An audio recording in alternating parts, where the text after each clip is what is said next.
After the Second Hung King Dynasty fulfilled its role of consolidation and stabilization, the Third Hung King Dynasty emerged as a new pivotal phase, one in which Van Lang society not only maintained order but began to develop depth. If the first dynasty represented genesis and the second embodied stabilization, then the third marked the period in which the identity and long-term structure of ancient Vietnamese society were truly shaped. At this stage, the people of Van Lang had become fully accustomed to living within an organized community. Social order was no longer something that needed to be rebuilt with each generation. It had become a natural condition of life. This very familiarity allowed society to think beyond immediate survival, turning its attention toward preservation, expansion, and the affirmation of the community's position within a broader spatial world. Population continued to grow, and Lac Viet communities spread further into the midlands and upstream regions of the river systems.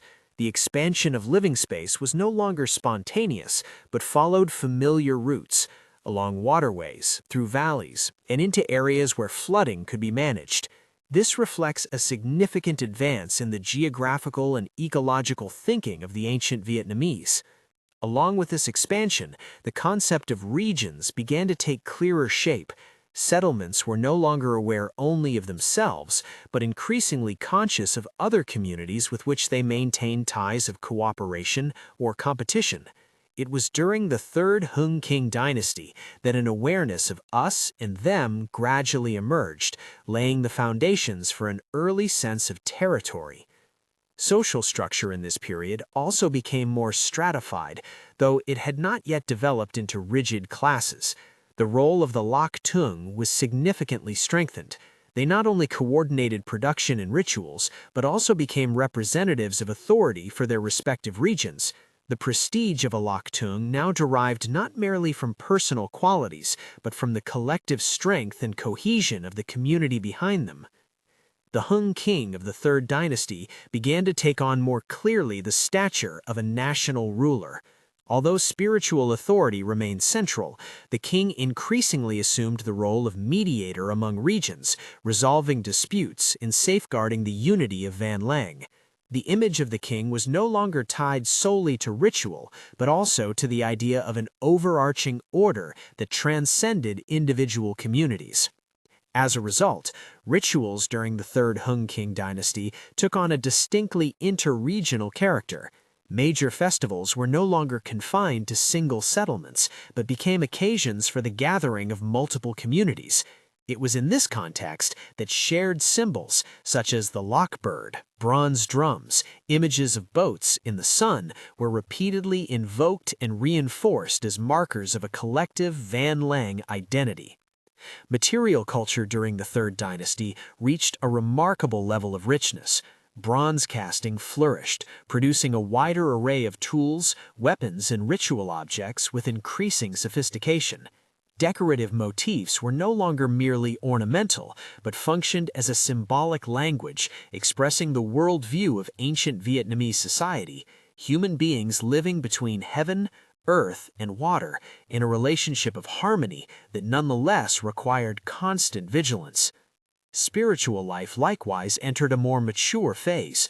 Whereas in earlier dynasties, belief systems were primarily oriented towards securing survival, they now also served to affirm order and authority. The worship of ancestors, of founding figures, and of natural forces became more systematically organized, reflecting the need to prevent social fragmentation as society grew in scale and complexity. During the Third Hung King Dynasty, legends began to acquire a more clearly historicized character. Stories no longer spoke only of deities, but increasingly incorporated concrete human figures, leaders, communities, conflicts, and reconciliations. This marked an important intellectual shift as people began to see themselves as agents of history rather than merely subjects of divine will. The awareness of defense was elevated to a new level.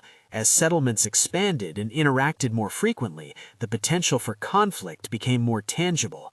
Bronze tools were crafted with dual purposes, serving everyday labor while remaining ready to protect the community. Nevertheless, the prevailing spirit remained one of defense and preservation rather than conquest or expansionist warfare. Notably, throughout this entire process, Van Lang's society retained a high degree of flexibility. There are no signs of rigid despotism or coercive rule. Authority, even as it became more defined, continued to depend on consensus and communal trust. This characteristic helped Van Lang avoid internal fractures as its social structure grew increasingly complex. Viewed as a whole, the Third Hung King Dynasty was the period in which ancient Vietnamese society learned how to expand without losing itself. It expanded space, authority, and collective memory while preserving the core values formed at its inception: community cohesion, harmony with nature, reverence for ancestors, and the primacy of social bonds. Within the course of the 18 Hung King dynasties, the Third Dynasty occupies a formative role. It established the pattern for Van Lang's subsequent development, not through dramatic leaps, but through slow, resilient, and deeply rooted accumulation. And it is from this dynasty onward that the contours of an ancient Vietnamese civilization begin to emerge clearly, not merely existing, but becoming conscious of itself. When entering the Third Hung King Dynasty, the ritual life of Van Lang's society was no longer merely an instinctive reaction to nature, but had become an organized symbolic system, repeated, remembered, and transmitted across generations. Rituals at this stage were not only acts of supplication, but means of establishing order, reminding human beings of their place in the universe, within the community, and along the ancestral continuum. The people of Van Lang in the Third Dynasty lived in a world where the boundary between the visible and the invisible was exceedingly thin. Mountains were not merely mountains, water was not merely water, and the sun was not merely a source of light. All were believed to possess spirit, intention, and the power to directly influence human fate.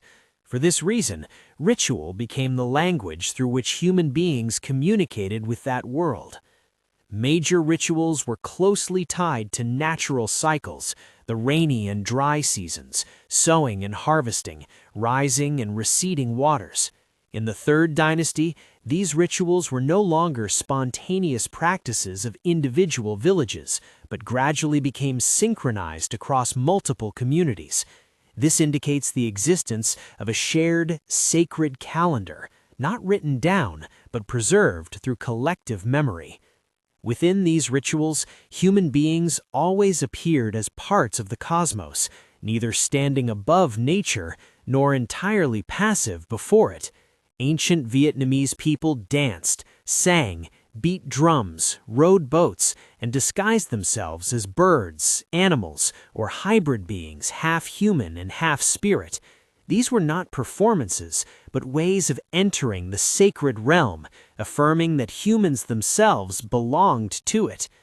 It was in this context that the bronze drum assumed a central position in the ritual life of the Third Hung King Dynasty. The drum was not merely a musical instrument, but a sacred object, an object of authority, and a vessel of memory. Each time the drum resounded, it was not simply sound, but a summons, calling deities, ancestors, communities to gather, and memories to awaken. The sound of the bronze drum in Van Lang was never entertainment. It was far-reaching, deep, steady, capable of enveloping the entire inhabited space. When the drum was struck, everyday activities ceased. People listened, focused, and became aware that they were entering a moment distinct from ordinary life, a sacred moment. The decorative motifs on bronze drums of this period clearly reflect the worldview of the Third Hung King Dynasty. At the center stands the sun, a symbol of cosmic order, cyclical time, and imperishable life. Surrounding it are continuous rings of movement, birds in flight, people dancing, boats traveling, all forming a unified rhythm with neither beginning nor end. The frequent appearance of the lock bird in the symbols of the Third Dynasty was no coincidence. It was a liminal being, capable of flying between heaven and earth, carrying human messages to the divine. The act of humans transforming into birds during rituals reveals a desire to transcend bodily limits and reach a higher order while remaining firmly rooted in the community. The image of boats on bronze drums of this period did not merely reflect riverine life, but carried deep ritual meaning. Boats connected communities, yet also symbolized the journey of the soul. In many rituals, the boat represented passage across boundaries between life and death, between the profane and the sacred. The human figures engraved on bronze drums were not individual portraits. They're similar in form, posture, and rhythm. This reflects a clear ideological principle of the Third Hung King Dynasty. Within ritual, the individual self dissolves, leaving only the community. This dissolution does not negate individual value, but transforms it into collective strength. Sacrificial rituals during this period also differed from earlier stages. Offerings of rice, fish, hunted animals, and forest products were not simply given to the gods, but served to reaffirm an exchange relationship between humans and nature. Humans received life from heaven and earth and returned it through ritual, reverence, and restraint. Notably, there is no evidence of destructive or extreme ritual practices. Rituals in Van Long under the Third Hung King Dynasty aimed at balance, not submission. Deities were not conceived as punitive forces, but as principles that required respect and harmonization. The role of the Hung King in ritual life also became more clearly defined. The king was not only the political leader, but the ritual center of the entire Van Long realm. The king's presence or leadership in major ceremonies symbolized the unification of all communities under a shared, sacred order. Yet this authority was not coercive. The king was not a god, but a chosen intermediary between humans and the sacred world. This reflects a distinctive conception of power in Van Long society. Authority existed through communal recognition and harmony with natural order. During the Third Hung King Dynasty, ritual memory began to be archived not only through oral transmission, but through images and objects. Bronze drums, ritual bronze objects, and decorative motifs carved on stone and pottery became texts without writing, enabling later generations to understand how their ancestors perceived the world. Thanks to this integrated system of ritual, symbolism, and bronze drums, Van Long society was able to expand without losing unity. Though living in different regions, people recognized one another through the same drum rhythms, the same symbols, and the same sacred memory. A deeper look at the Third Hung King Dynasty reveals it as the period in which ancient Vietnamese civilization first created a complete symbolic language. This language required no writing or chronicle, yet was powerful enough to connect people across space and time. And it was upon this ritual foundation that subsequent Hung King dynasties could continue to develop, expand, and transform without losing their roots. For before becoming a historical state, Van Long had already become a community of consciousness, bound together by bronze drums, by ritual, and by the belief that human beings were not alone in this universe. When the ritual life of the Third Hung King Dynasty reached its stage of maturity, what mattered most was no longer the number of rituals performed, but the depth of meaning each ritual carried. The people of Van Lang no longer conducted rites merely out of fear or supplication. They believed that ritual itself was the means by which the world continued to function. If rituals were forgotten, order would fracture. If rituals were performed incorrectly, the harmony between humanity and heaven-earth would be threatened. For this reason, in the Third Hung King Dynasty, ritual became a form of collective spiritual discipline. Without written laws or coercive commands, ritual alone created behavioral boundaries. People knew when to speak and when to remain silent, when to act and when to wait. Within the sacred space, every individual stood equal before the shared cosmic order, including the leader of the community himself. Ritual space was also organized with increasing clarity. Elevated grounds, riverbanks, and gentle mountain foothills were not chosen at random, but according to collective memory of places believed to be responsive or spiritually potent. These were sites where major rituals had taken place, where abundant harvests were remembered, and where ancestral legends were anchored. Over time, such spaces became axes linking the present to the past. Within these spaces, bronze drums never appeared in isolation. They were inseparable from people, from movement, from ceremonial action.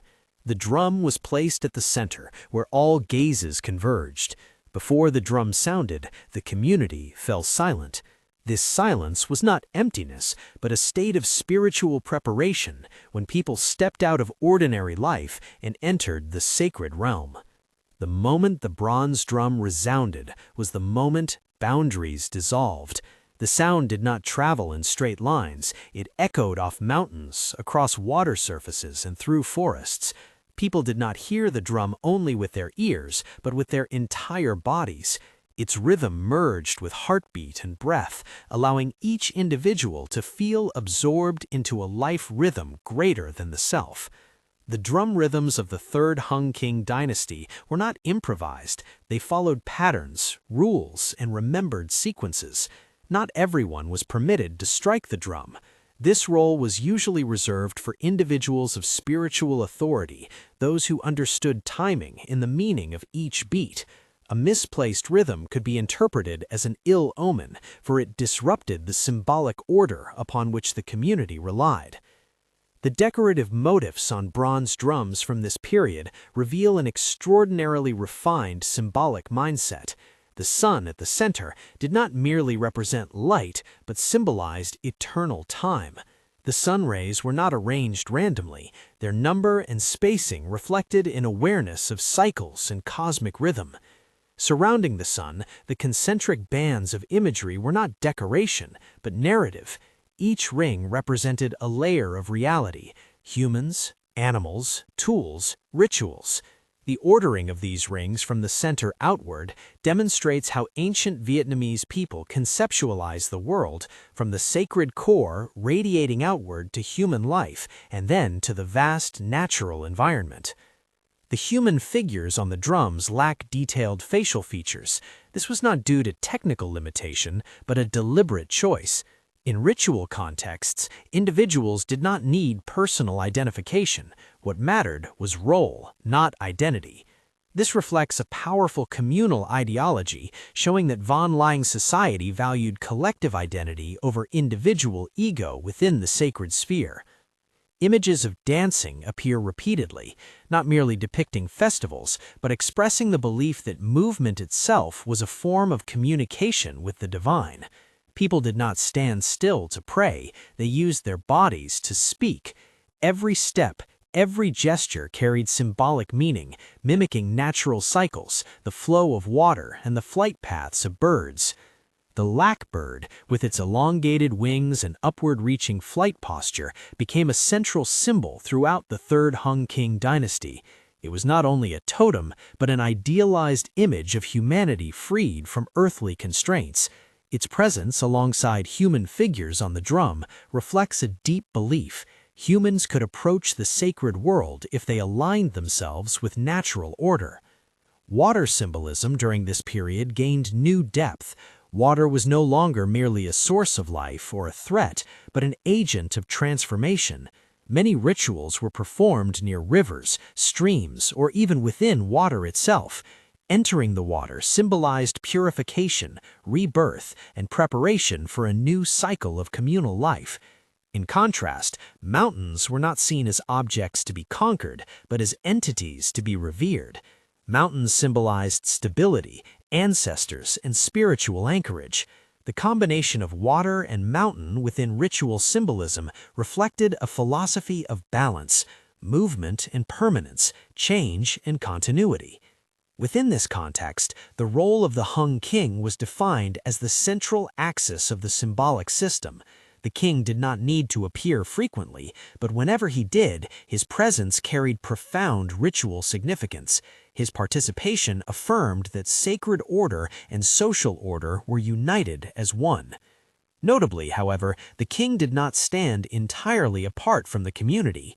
In many rituals, he stood among the people, performing the same movements, listening to the same drumbeats. This reveals a model of authority based on integration rather than absolute transcendence. Funeral rituals in the Third Hung King Dynasty also bore deep symbolic meaning. The dead were not considered gone, but transformed into another state of existence. Burials accompanied by tools, bronze objects, and even small drums demonstrate the belief that the afterlife continued earthly life in another form. It was precisely through this rich and coherent ritual system that collective memory was preserved beyond the lifespan of any individual. When one generation passed away, rituals remained, drums continued to sound, and symbols remained visible. History did not need to be written because it was reenacted through ritual. The Third Hung King Dynasty can therefore be regarded as the period in which ancient Vietnamese civilization achieved the capacity to remember itself. Without writing or chronicles, Von Lang society created a system for preserving memory through sound, image, and embodied action. It was this foundation that allowed later Hung King dynasties to expand, adapt, and even transform profoundly without losing their core identity. For beneath all change, the drumbeat endured, the rituals endured, and the people continued to remember who they were within the flow of heaven, earth, and their ancestors.